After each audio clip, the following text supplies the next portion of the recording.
Welcome to the channel. In today's video, we'll show you how to mute the soundboard volume on Discord.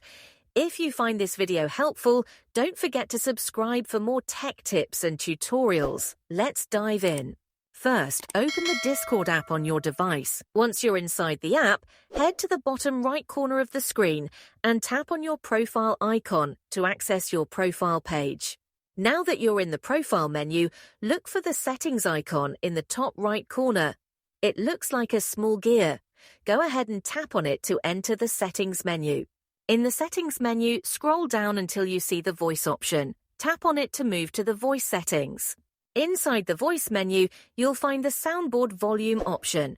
By default, the volume might be set to unmute or at a higher level. To mute the soundboard volume, simply swipe the slider to the left. This will reduce or completely mute the soundboard sounds during your voice chats. You've successfully muted the soundboard volume on Discord. If you found this video useful, please give it a thumbs up and feel free to ask any questions in the comments below.